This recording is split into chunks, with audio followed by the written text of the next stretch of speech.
Bueno, estamos con Fernando Vaca Narvaja, que es el compañero, es referente de Causa Nacional, así que bueno, muchas gracias por esta entrevista, No, por atendernos. por favor, al contrario, acá estamos a disposición. Preguntá lo que quieras, yo respondo lo que quieras. Bueno, perfecto. Bien, perfecto. Bueno, pero vamos a empezar con algo que sucedió en el día de ayer, muy importante para Bolivia y para Argentina, que fue el retorno nada menos que de Evo a Bolivia. Bueno, ¿qué nos puedes decir de esa situación? Fundamental, estratégico para la Argentina y para la UNASUR.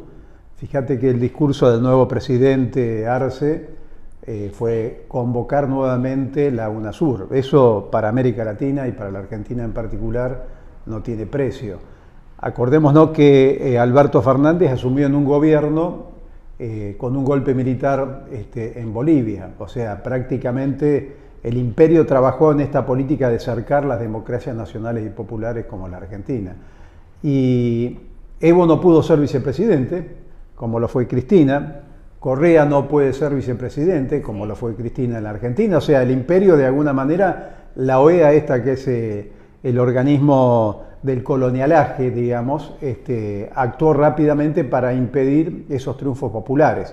Pero de todas maneras lo tenemos a Choquehuanca, un gran vicepresidente, un hombre que viene también de etnias, de pueblos originarios, hizo un hermosísimo discurso que lo recomiendo para leer varias veces, y volver a la UNASUR es muy importante. Fíjate que ayer también se dio otro hecho importante, se lo destituyó a Vizcarra el presidente peruano, es decir, que el Grupo Lima, que se planteaba como la contraola a los gobiernos nacionales y populares de América Latina, se vino al piso, porque la situación chilena es muy importante, es un pueblo que después de 40 años ha despertado nuevamente, y el cambio de Perú también lo beneficia a Bolivia. Están cambiando el mapa. Sumado que este muchacho Trump, el Bolsonaro yanqui, digamos, ha perdido las elecciones y ha demostrado, ha desnudado una democracia que se toma como ejemplo, que realmente es lamentable, ¿no? Claro, y con respecto a la situación nuestra de Argentina, ¿cómo ves la situación política, la situación económica? Bueno, ahora viene el Fondo Monetario Internacional, ¿qué reflexiones tenés al respecto? Bueno, un año muy difícil para nuestro gobierno, es un gobierno de coalición, quiere decir que hay distintos grupos que no tienen la misma opinión en nuestro gobierno, es un frente electoral que nos permitió desplazar al macrismo. Pobre de nosotros si hubiéramos tenido 4 años más de macrismo en la Argentina, o sea que en ese sentido es un triunfo importante. Se hizo realidad el AI 2019 que nosotros impulsamos. Vos recordarás que fuimos socios fundadores. Que muchos no creían. Que muchos no creían. Bueno, ahora nos planteamos el 2021 la Argentina de pie y el 2023 la comunidad organizada, es decir, ir avanzando de un frente electoral a un frente nacional y popular. Evidentemente, en esta primera etapa de gobierno podemos decir que tenemos una de cal y una de arena. Es un gobierno de coalición que tiene que negociar cada una de las medidas. Si analizamos el presupuesto nacional y lo comparamos con el del macrismo, evidentemente hay una gran ventaja para nuestro pueblo, en todas las cifras, en la obra pública, en la salud, en la ciencia y técnica, pero todo eso no alcanza para salir de la crisis en la que estamos metidos.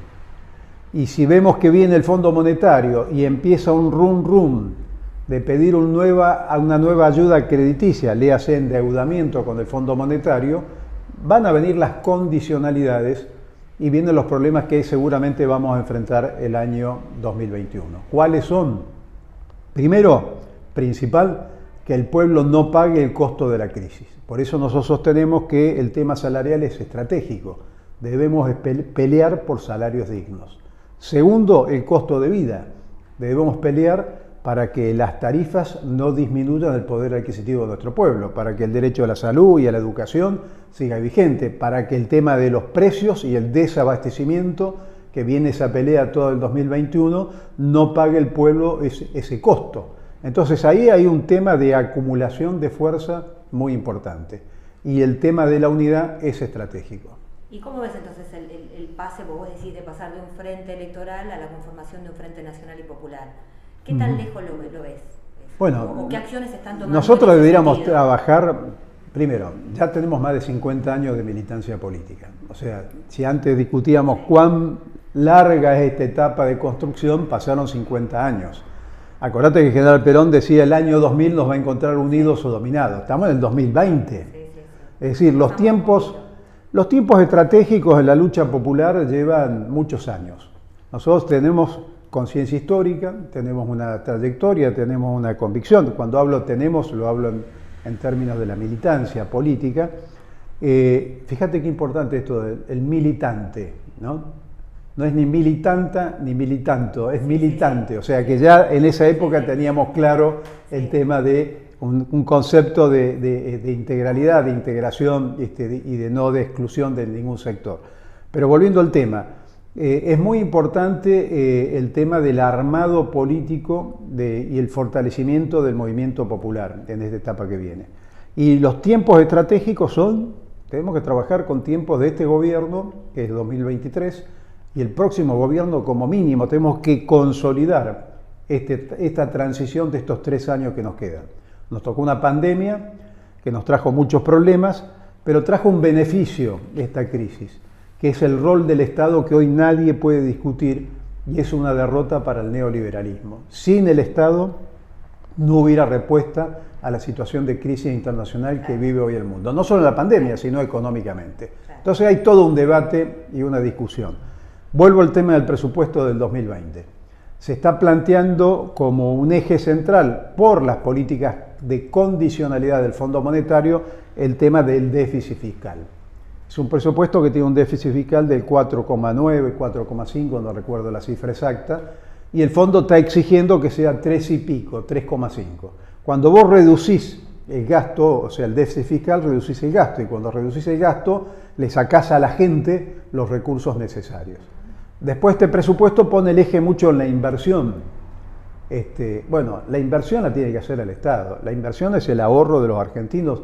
Ese verso del Estado chico de la inversión nunca dio resultados y el endeudamiento mucho menos porque generó fuga de capital. En la medida que el gobierno no obture, no tape, no cierre el tema de la fuga de capital, que lo vemos en el caso de los puertos, ahí está Adolfo que conoce este tema, que lo vemos en este caso de las exportaciones, los puertos están en manos extranjeras, todo el transporte está en manos extranjeras, no hay sistemas de controles más rígidos por parte del Estado.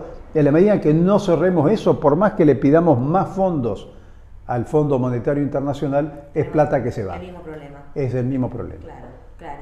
Y después hay un tema que la verdad que nos ha llamado mucho la atención, porque se habla mucho en los medios de comunicación y particularmente en las redes, que estás organizando a los mapuches.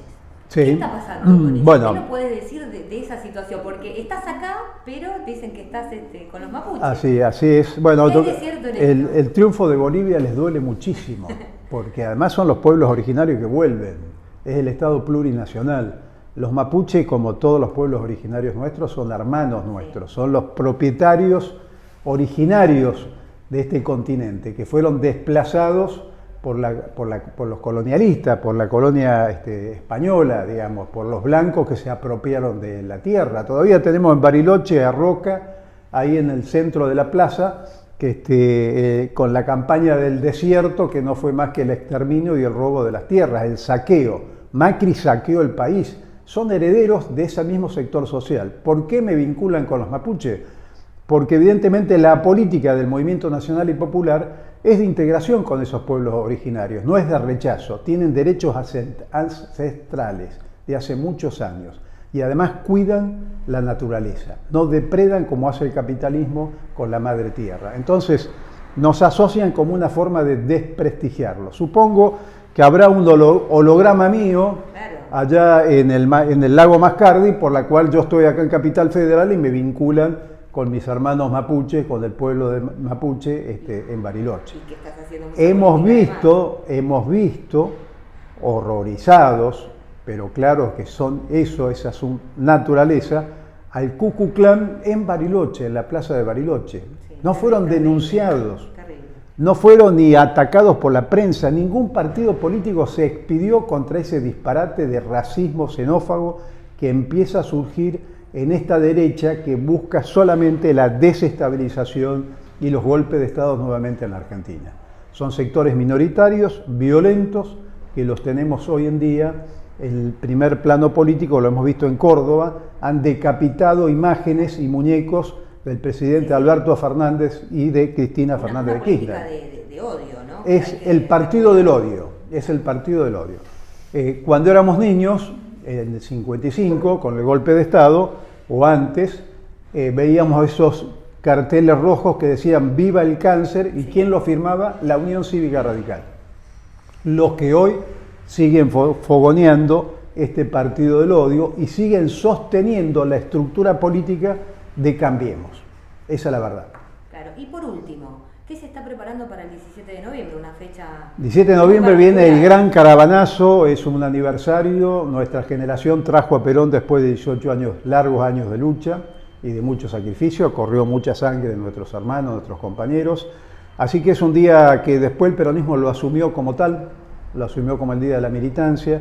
Nosotros estamos dentro del 21F, estamos trabajando con las multisectoriales que tienen la genética de la resistencia a la política neoliberal, es una estructura frentista, y estamos trabajando muy firmemente con las CGT regionales. ¿Por qué? Porque desde abajo, desde la territorialidad, vienen los cambios políticos en la Argentina. ¿Y con qué consignas va a ser el caravanazo? Distribución de la riqueza, peleamos por el salario digno, por el costo de vida digno de los argentinos, decimos basta a la persecución judicial. El caso de Pablo Moyano es la continuidad de este lawfare que sigue vigente, y queremos que el campo y la industria nacional apuesten realmente a la producción y al trabajo. Muy bien, ¿y esto en todo el país? Esto en todo el país, esto va a ser federal y nacional. Bien, y con consignas... y además con un aire latinoamericano muy particular. Volvemos a la UNASUR, nada menos. Qué bronca que deben tener, ¿no? El imperio, que la OEA, imaginen a Almagro, que fue el golpista, el secretario general de la OEA, la Organización de Estados Americanos, que legalizó el golpe a Evo, y hoy tiene que mandar un delegado a la asunción del nuevo presidente del MAS en Bolivia. Claro, hay cambios. Hay cambios. Quiere decir que la derecha no tiene la capacidad para estabilizar y para gobernar durante tanto tiempo. Un año y tuvieron que dejar y huir del gobierno. Bueno, te agradecemos muchísimo. Bueno, encantado. Esta mucho gusto. Entrevista. No me hiciste preguntas muy difíciles, así ¿viste? que bueno. Bueno, bueno, un abrazo, chao.